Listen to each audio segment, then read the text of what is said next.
Hi Aquarius, welcome to your reading. If you're new to the channel, I do timeless readings, which means that whenever you find this video is when you're meant to hear the messages within it. And in case you subscribe, I upload my new videos for Leo and Aquarius on Fridays. Also, for those of you guys who are interested, the deck that I'm using today is called the Robin Hood Tarot. And as always, if you guys are interested in getting a personal reading, I do have the link in the description. Also, just as a final heads up, usually I don't take the cards unless they pop out. I do see them when they flip in the deck, however, and my goal is to get you guys roughly around 8 cards. Sometimes there's 9.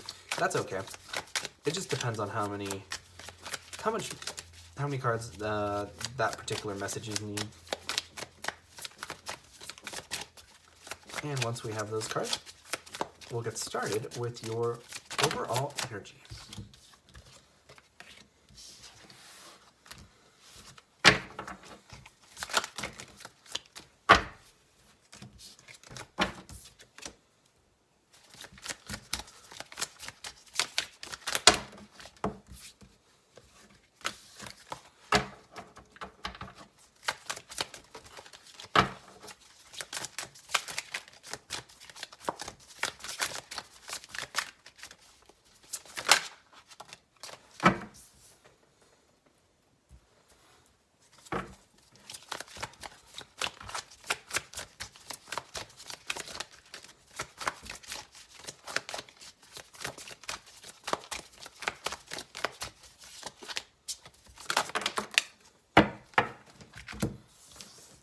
Alright, you guys. So, just going to take a quick moment to remind you guys to leave a like or a comment. I really like to know if these readings resonate with you guys. But your overall energy here... Ooh, I do want to mention, though, right now my right ear is burning. And I think the superstition goes that if your ear burns, it's that someone's gossiping about you. So, also I looked at my... Okay, never mind. I looked at the timer on the video and I thought it said 222.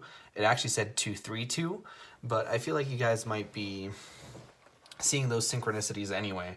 But like I was saying, I've heard that when your ear burns, when your right ear burns, I've heard that it can be good. I've heard that right is for spite. I've heard that left is good. I've also heard that left is bad. So I think it just depends on how you interpret that particular superstition. But I definitely feel like for me, it means that people are gossiping about me. So I feel like a lot of you guys, I feel like that energy applies for you right now, that people are sort of talking and like you're kind of the talk of the town, to be honest. And I feel like you kind of know that with this High Priestess, but we'll get there. Your overall energy here, like I said, is the Lovers. So I feel like you guys are dealing with a lot of... I'm getting diplomacy right now for a lot of you.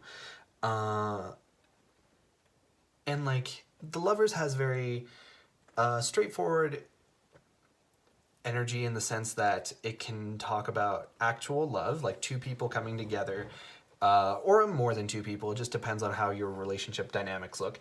But it feels like an ideal relationship to me. So whatever your ideal relationship looks like, the Lovers card is here for you, and it feels very strong. Also, I do want to say that we have this repeating imagery of the 6. So we have 6, 6, and 6. I do, like, obviously there's some connotations around that, like the number of the beast or whatever, but it just all depends on what your interpretation of it is. I would look up the angel numbers for that, because sometimes when we receive those kinds of synchronicities, it's that we're trying to receive messages. So I feel like the number 6 might be very important for a lot of you guys, especially if you're on life path number 6, if you guys are interested in numerology.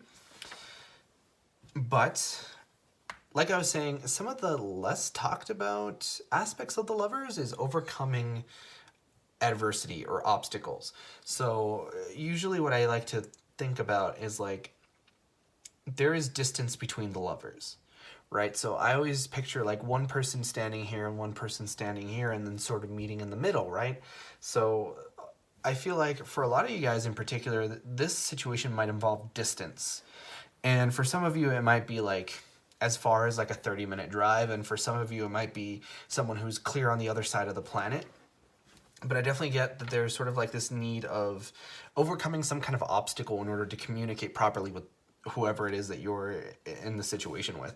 But I'm definitely getting that there's a lot of love here, because like even just like this Ace of Cups that I just sort of tried to move, it feels very, very new beginning-esque. I feel like a new beginning is coming for a lot of you guys, and it's going to be a lot more. I'm getting it for a lot of you guys, it's romantic love, but for a lot of you guys, it might also be familiar love, right? Or like friendship love. And I feel like whatever it is in your situation, like you're in a very powerful intuitive state right now, especially with this High Priestess. The High Priestess to me talks about a woman who is very in touch with their intuitive side. Also, I looked at the clock, 555. But like I was saying, is very in touch with their intuitive side. And the High Priestess is able to predict what you're going to say and is able to sort of communicate with you without ever having to open her mouth. So I feel like to some extreme, like you guys are communicating telepathically right now. And I'm getting sort of two different messages with this Knight of Cups.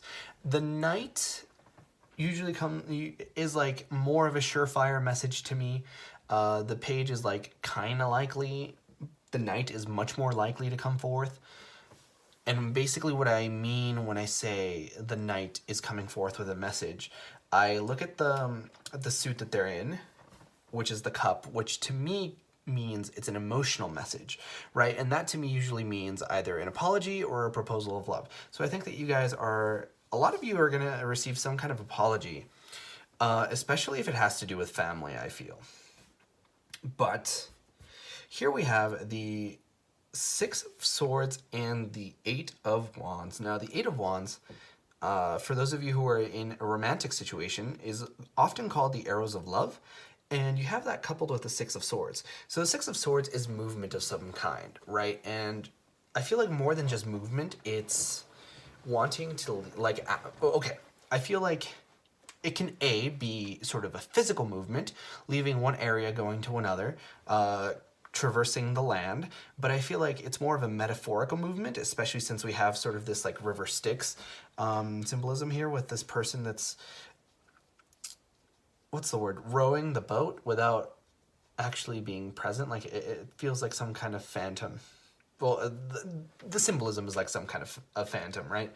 And I feel like that in a way is sort of like representative of the fact that you guys have someone that's pulling the strings, so to say. So like there's something in your situation that isn't quite visible to you, or maybe isn't quite visible to everyone else, but there's definitely an external factor that's changing someone's decisions.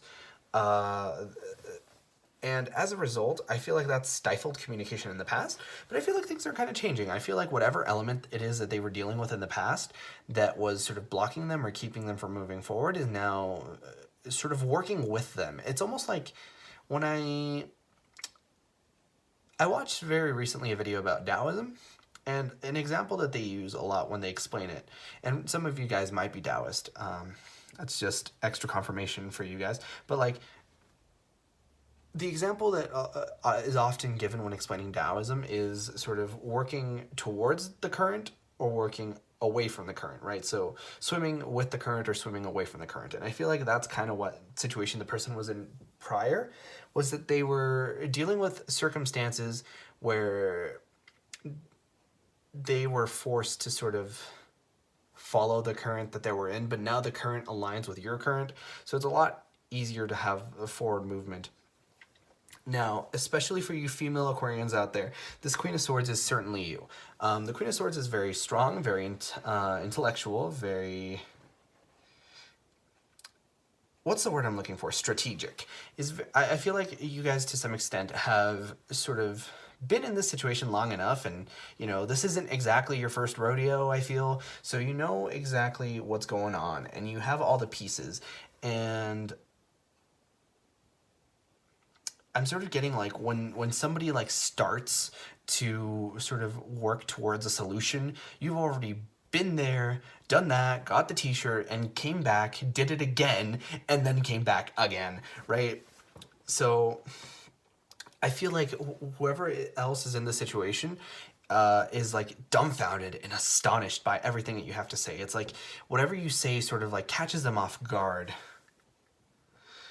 And it's very interesting here because this is you, and then you have the new beginning of love, the new emotional beginning. There's a lot of water symbolism, right? Even in the air cards, even in the swords cards. So we have sort of the, well, I guess this isn't water, but it's very blue. We have water here, we have water here, water here, water here. Like it's very blue and watery. So it's very air and watery, I feel, for like a lot of you guys.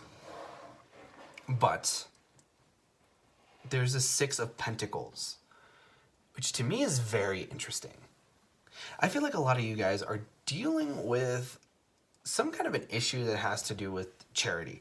But I don't mean that like a monetary charity. I feel like it might have to do with some kind of emotional charity, or maybe like mental charity in a way. It's like you're spending too much time on someone else. I feel like in a lot of ways you've been sort of enabling people or coddling people around you, and you've overextended what you're able to give to people. All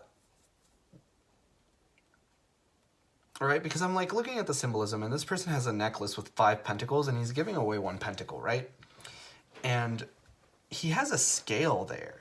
It's very interesting with me. It's very interesting that there's that scale. It's very like, there's something here about equality, and I feel like you guys have been overextending yourself a lot. And as a result, you have not been able to sort of keep up with yourself. And it's very interesting because we have a stalemate here. And I feel like a lot of you guys will know what that means just depending on what situation it is. But I do want to point out that I'm looking at this woman that's in this Two of Swords, and she almost looks like the same woman that's in the Lovers and the High Priestess. So I'm getting a very much like a spiritual connection, or maybe like very mental or metaphysical connection here. Especially, I'm getting like the expression love is blind because she's blindfolded, right? And whatever this is, I feel like you guys have been at some kind of a stalemate. I feel like a lot of you guys have been charitable to other people, and perhaps that's why there's this stalemate here, because you're sort of not quite sure who that you should be charitable with. I feel like there may be some conflict of interest here, some competing interests, and that's sort of what it is. Like everyone is kind of mad at you because you're not giving to the right people being them, of course, whoever is the one that is in the situation. And I feel like in a lot of cases, you were kind of damned if you did, damned if you didn't, and that's why we have this Two of Swords here, because it's like, what do you do? But I feel like whatever it is, there's a message coming forth here. And it's very interesting that we have a message of the Swords and a message here of the Knight of Cups. Knight of Cups and the Knight of Swords. So I feel like for some of you guys, there might be 2 people that are coming forth to give you a message. The Knight of Swords is is air signs, which is Libra, Gemini, and Aquarius, such as yourselves. And then we have the Knight of Cups, which is Cancer, Scorpio, and Pisces. So for some of you, it might be another person. For some of you, it might not. But there's definitely a message here that's wanting to come forth. And that's why I sort of like talk about these competing interests with this Six of Pentacles, because especially with this indecision, it might be 2 people for you, actually. But I feel like with this Queen of Swords, you're a little bit on the, how should I say, guarded side. And I feel like with good reason. The Queen of Swords is one of the more battered queens, right? She's seen war and she's seen fighting, so as a result, she's a lot more hardened. But I feel like you're trying to move away from this energy with the Six of Swords here, especially with this Ace of Cups right above the Queen of Swords. I feel like you guys have done a lot of healing. And, you know, like, for all it's worth and for all the negative stuff that's here, like, you have the Lovers card in your upright. So at the end of the day, I feel like you're going to do very positively. But that was your reading for this time around, Aquarius. If you enjoyed, please consider leaving a like or a comment, because it really helps out the channel. And if I read through your comments, I know that these readings resonate for you guys, which really makes my day. But like I said before, I upload my new Aquarius videos on Fridays. But in the meantime, you guys are more than welcome to watch any of my other timeless readings that I have up on the channel. And with that being said, I hope to see you guys next time for next reading.